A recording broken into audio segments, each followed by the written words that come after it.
आप सबके सारे कमेंट्स पढ़ने के बाद मुझे रियलाइज हुआ आपको मैथमेटिक्स में भी एक स्ट्रेटेजी चाहिए कि 99 परसेंटाइल कैसे ला सकें। So introducing you Aditya, he got 99.8 percentile. ये जो इतनी अच्छी परसेंटाइल है ना, so is the right person to guide you this कि रिसोर्सेज क्या फॉलो करने हैं लास्ट 20 डेज में, कहाँ से चीज़ें करनी है एग्जैक्टली, कहाँ से क्या वन शॉट देखना है या किससे पढ़ना है, and how to attempt the mock. Mathematics में पेपर अटेम्प्टिंग कैसे करनी है, कि वो पूरी वीडियो देखना, and this is the best video will find on internet on the mathematics. Just watch the complete view. Introducing me now I would continue with my part.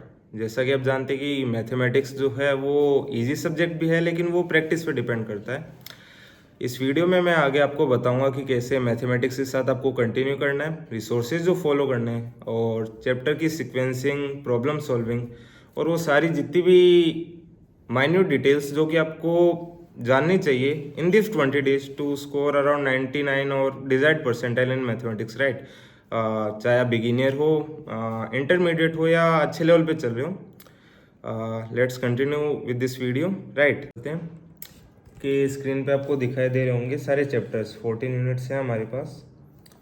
जो भी आपकी ड्रीम परसेंटाइल है, जो आपको 20 डेज में, अगले 20 days में achieve करने का टारगेट है आपका, उसका प्लान मैं आपको बताने वाला हूँ, जो रियलिस्टिक है भी।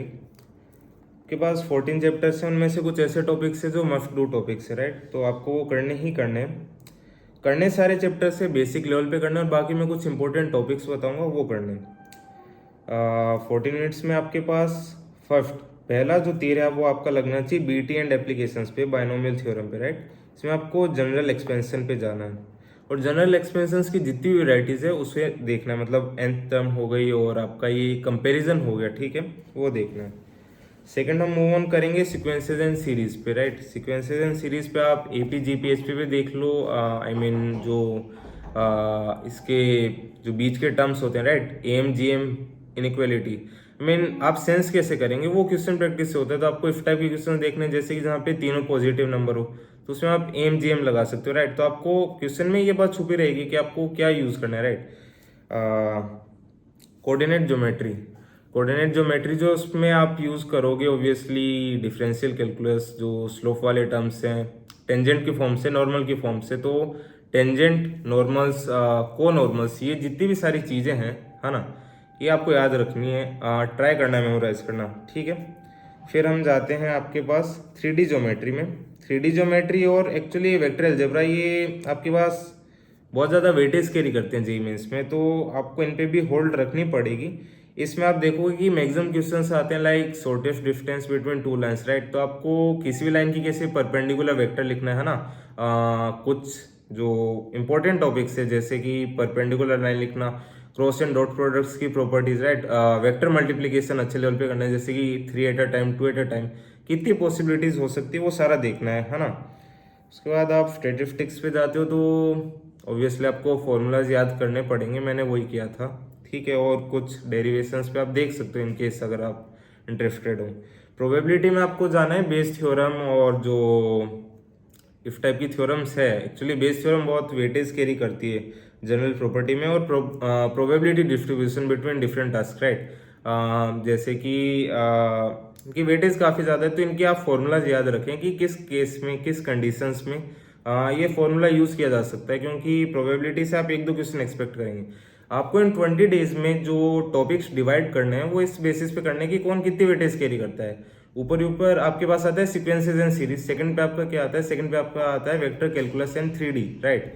थर्ड पे आपका जाएगा इंटीग्रल कैलकुलस एंड डिफरेंशियल, तो उसमें आप एरिया अंडर द कर्व, और एरिया अंडर द कर्व को सपोर्ट करने के लिए थोड़ी सी एओडी, क्योंकि एओडी अगर आप कर लोगे, थोड़ी सी मैं कह रहा हूँ, जैसे कि टेंजेंट्स कैसे लिखी जा सकती है, तो टेंजेंट के लिए आपको स्ट्रेट लाइन आनी चाहिए, आई मीन कि इक्वेशन कैसे लिखी जाए, स्लोप कैसे निकाला जाए। स्लोप निकालने के लिए आपको बेसिक जो फॉर्मूलाज होते हैं वो देखने पड़ेंगे, राइट। तो हर एक चैप्टर इंटरलिंक्ड है, तो आपको हर एक चैप्टर का बेसिक इसीलिए करने को कहा था मैंने। सेट रिलेशंस एंड फंक्शंस जो है वो इजीली आप एक दिन में कर सकते हो, राइट। फंक्शंस में आपको बेसिक फॉर्म देखनी है फंक्शंस की, जो रिकर्सिव भी हो सकती है, और आई मीन और भी काफी फॉर्म है, जैसे कि an upon root of a plus root of b, इस टाइप से एक फॉर्म आती है। और भी कई टाइप की फॉर्म्स आती है, जैसे कि fn plus fn minus 2 directly 2 हो जाती है। इस टाइप के फंक्शंस आते हैं, राइट। और उनमें इनिशियल कंडीशन दी जाती है, तो आपको n की वैल्यू अलग अलग डालनी पड़ेगी, 2-3 इक्वेशन बनानी पड़ेगी। इस टाइप के प्रॉब्लम्स जो है वो एक्चुअली मेंटल एबिलिटी ज़्यादा रिक्वायर करते हैं, तो आप 2-3 क्वेश्चन अगर प्रैक्टिस करोगे तो आप इसमें एक्सेल हो जाओगे, ऐसा मेरे को लगता है जेईई मेंस के लिए। जहाँ तक बात रही कॉम्प्लेक्स नंबर के लिए, तो ये थोड़ा हार्ड टॉपिक है, ये सच में टाइम डिमांड करेगा। और दूसरी बात ये जेईई मेंस में अभी तक इतना एक्सप्लोर नहीं किया गया है जितना एडवांस में किया गया है। तो मेरा ये सजेशन रहेगा कॉम्प्लेक्स नंबर आप बाद के लिए रखें, ठीक है। पीएनसी में सबसे बड़ी चीज़ मैट्रिक्स एंड डिटर्मिनेंट को आप नंबर 3 में रखोगे, राइट। फर्स्ट पे आपको रखना है क्या, बीटी भी रखना है, वेक्टर कैलकुलस रखनी है, 3D ज्योमेट्री और determinants and matrices, right. Fourth पे आपको क्या रखना है, AOD, area under the curve. AOD से मेरा मतलब है जनरल जो डिफरेंशिएशन रूल्स जो होते हैं, राइट। क्योंकि एओडी आपको कॉनिक्स में भी सपोर्ट करेगी। पर्सनली मैंने जब एओडी अच्छे लेवल पे कर लिया था तो मैंने कॉनिक्स के भी क्वेश्चन क्रैक कर लिए थे, क्योंकि जब भी आपको कोई इक्वेशन देंगे आप उसे सिंगल वेरिएबल में ट्रीट करके डिफ्रेंशिएट करोगे, ठीक है, और उसका स्लोप निकालोगे। उसका स्लोप के थ्रू आप कई चीज़ एक्सप्लोर कर सकते हो। टेंजेंट का स्लोप मिल गया, पॉइंट मिल गया तो आप टेंजेंट लिख लोगे। -1 बाय रेसिप्रोकल कर दो नेगेटिव साइन से मल्टीप्लाई करके, मतलब -1 बाय स्लोप ऑफ टेंजेंट, तो आपको स्लोप ऑफ नॉर्मल दे देगा, तो उससे आप नॉर्मल का स्लोप लिख लोगे। आप दो इक्वेशंस मिल गए तो आप उसके थ्रू आप तीसरा पॉइंट निकाल सकते हो। तो आप इवन कॉनिक्स के भी मैक्सिमम क्वेश्चंस कर लेते हो। कॉनिक्स में क्या नई चीज ऐड हो जाती है कि वो फिर पैरामीटर के टर्म्स में वो नई चीज ऐड हो जाती है, तो उसे आप एक बार के लिए याद कर लो। आप कॉनिक्स सेक्शन के भी क्वेश्चन कर पाओगे इनकेस अगर आपने एओडी 2-3 दिन भी अच्छे से प्रैक्टिस कर ली, तो आप एओडी को अपने लिस्ट पे नंबर 4 पे रखोगे, ठीक है। सीक्वेंस एंड सीरीज में मैंने आपको बताया था अरिथमेटिक। कॉनिक्स में क्या नई चीज ऐड हो जाती है कि वो फिर पैरामीटर के टर्म्स में वो नई चीज ऐड हो जाती है, तो उसे आप एक बार के लिए याद कर लो। आप कॉनिक्स सेक्शन के भी क्वेश्चन कर पाओगे इनकेस अगर आपने एओडी 2-3 दिन भी अच्छे से प्रैक्टिस कर ली, तो आप एओडी को अपने लिस्ट पे नंबर 4 पे रखोगे, ठीक है। सीक्वेंस एंड सीरीज में मैंने आपको बताया था अरिथमेटिक मीन, एमजीएम, इनइक्वालिटी। इसमें मैंने हिंट दिया था सारे नंबर्स पॉजिटिव होने चाहिए। इस टाइप के प्रॉब्लम्स आपको सॉल्व करने, राइट। 20 डेज में आप ज़्यादा एक्सप्लोर नहीं कर सकते, लेकिन आप ऑब्वियसली 50 मार्क्स तो स्कोर कर ही सकते हो। बाकी थोड़ा लक डिपेंडेंट भी होता है, ठीक है। तो हमको अपना बेस्ट पॉसिबल देना, हमको पैनिक नहीं होना है, राइट। तो जितने भी 20 डेज में हो सकते हैं हम अपना बेस्ट ट्राई देंगे, राइट। जितना भी हो सकता है वो करना है, अपने हाथ में जो है वो 20 डेज है उसमें मैक्सिमाइज करना है। और दूसरे सब्जेक्ट्स का भी पूरा ध्यान रखना है, क्योंकि सिर्फ मैथ्स आपकी परसेंटाइल डिटरमाइन नहीं करेगा। मैथ्स एक्चुअली थोड़ा ब्लाइंड साइड में रह जाता है और ज़्यादातर लोग जो हैं वो उस पर उतना ध्यान देते नहीं है, बाद में उन्हें खराब लगता है। लेकिन आप अभी भी 20 डेज में अगर आपका मॉक में स्कोर 10 है तो आप 30-40 तक जा सकते हो, 30-40 तो 50-60 तक जा सकते हो। वो डिपेंड करता है आप कैसे मैनेज करते हो, राइट। मैथ्स में एक दिक्कत ये भी आती है कि आप जो पेपर सॉल्विंग होते हैं उसमें आप कई बार, जैसे मेरी ये प्रॉब्लम थी कि एरिया नदी का वेव टाइप की प्रॉब्लम है, वो मेरे को आती थी। मेरी मैथ्स मुझे लगता है कि मैं कर सकता था जेईई मेंस की 80-90% प्रॉब्लम्स, तो मैं उसमें कुछ अच्छे लेवल की प्रॉब्लम्स में टाइम ज़्यादा लगा देता था। तो आपको सब्जेक्ट भी इसी टाइप से मैनेज करने हैं कि जो सब्जेक्ट आपका कम टाइम लेता है और जिसमें आपको लगता है कॉन्फिडेंस है उसे ऊपर रखो, ठीक है। और जो ज़्यादा टाइम डिमांड करते हो जिसमें हाई रिस्क भी है ना, आपको यहाँ पे ये देखना है कि जो ज़्यादा गेन दे रहा है आपको और जिसमें कम रिस्क है उसे आप ऊपर रखो, और जिसमें ज़्यादा रिस्क है उसे ऑब्वियसली नीचे रखोगे, क्योंकि हमें अभी स्कोर को मैक्सिमाइज करना है। क्योंकि जेईई मेंस में आप किसी एक पर्टिकुलर सब्जेक्ट के स्कोर के बेसिस पे परसेंटाइल डिसाइड नहीं होगी ओवरऑल, वो टोटल स्कोर पे होगी, राइट। तो आपको उसी के बेसिस पे करना पड़ेगा। लेकिन टोटल स्कोर भी इंपॉर्टेंट होता है, पर्सनल स्कोर जो सब्जेक्ट वाइज होता है वो भी इंपॉर्टेंट होता है, लेकिन मैक्सिमम आपको ध्यान देना है तीनों सब्जेक्ट पे। आप किसी एक सब्जेक्ट के कारण तीनों को खराब नहीं करोगे, ठीक है। बाकी मैं और टॉपिक्स लिख देता हूँ। ट्रिग्नोमेट्री में आपको जो जनरल जो फॉर्म्स होती है, राइट, आप एक्चुअली देख लेना साइन ए प्लस बी और ये जितने भी टर्म्स होते हैं ट्रिग्नोमेट्री में आपको प्रैक्टिस चाहिए होगी, इसलिए आप अभी बेसिक और ये जितने भी फॉर्म्स होते हैं ना, trigonometric function a plus trigonometric function b plus minus जो भी है ना, वो सब आप देख के जाओगे। और कुछ जनरल फॉर्मूलाज होते हैं, जैसे कि साइन ए प्लस साइन 60 माइनस ए प्लस साइन 120 माइनस ए, तो इस टाइप की चीज़ें भी देख के जाओगे। प्रोबेबिलिटी मैंने आपको बता दिया, बेस, राइट। बेस और जो बेस के पहले का पार्ट है वो आप पढ़ लीजिएगा। 3D ज्योमेट्री में आपको डिफरेंस, राइट, डिफरेंस वाला देखना है और बेसिक्स देखनी है, ठीक है। बढ़ते हैं कोऑर्डिनेट में, तो इसमें आपको एओडी से इक्विप्ड रहना पड़ेगा, थोड़ा ज़्यादा नहीं, थोड़ा।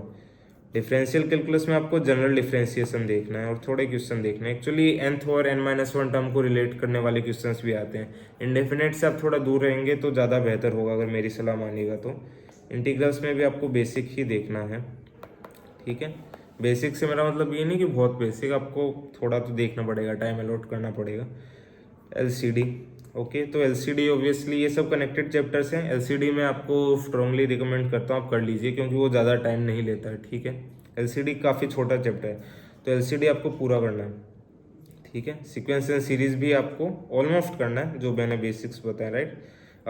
बाइनोमियल थ्योरम में मैंने आपको जनरल इक्वेशंस बता दी, और उसके बेसिस पे जितने भी क्वेश्चंस बनते हैं वो सब देखना है।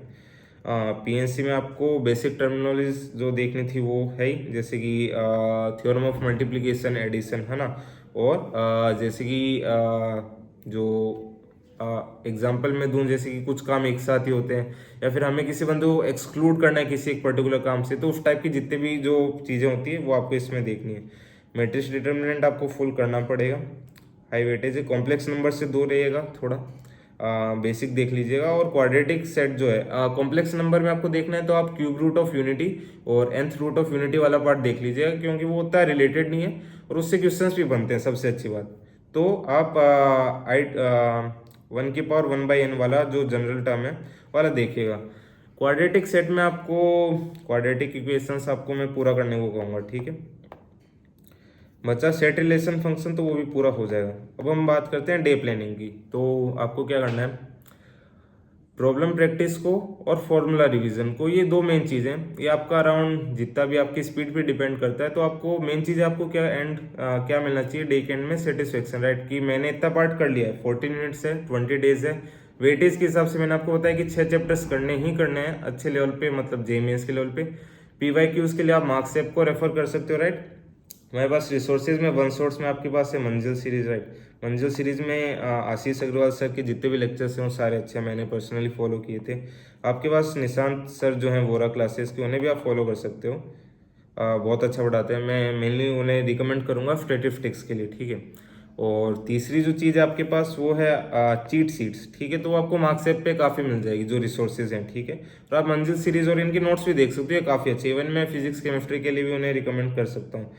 बची प्रॉब्लम्स, तो वो भी आपको मार्क्स पे मिल जाएगी। अब प्रॉब्लम सॉल्विंग कितनी करनी, उतनी करनी जिससे आपको लगे कि आप अपना स्कोर जो है वो अपने टारगेट स्कोर तक पहुंचा सकते हो। हमें अनरियलिस्टिक टारगेट सेट नहीं करना है, 20 डेज में हम कहाँ तक पहुंच सकते हैं, राइट। और प्रॉब्लम सॉल्विंग के थ्रू ही हम अपने टॉपिक्स को बढ़ाएंगे, राइट। तो वो मेन चीज़ है।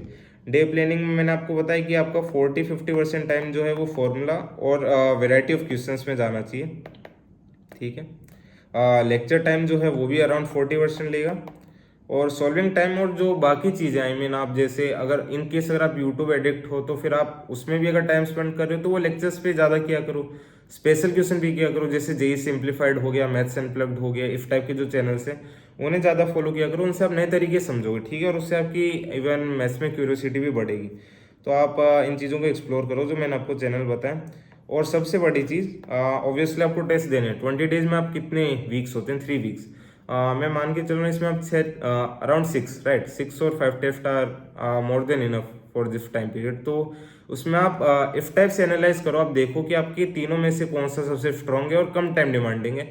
उस टाइप से आप अटेम्प्ट करो 5 पेपर, और एग्जाम डे से 1-2 दिन पहले एक फाइनल मॉक पेपर देना, जैसे कि मैथोनगो का AITS होता है जो फ्री भी होता है इनफैक्ट। उसमें अराउंड 1 लाख पीपल बैठते हैं, मैं भी बैठा था। और वो इवन आपको आइडिया दे देगा कि जेईई मेंस जो है फाइनल जो रिजल्ट डे आएगा, या आई मीन जो फाइनल एग्जाम डे है उसकी फील आपको दे देगा। आपको मेन चीज़ वही मेंटेन करनी है, और आपको टेस्ट में ऐसा लगना चाहिए, वो फील आनी चाहिए कि आप फाइनल एग्जाम डे का टेस्ट देना है, ठीक है।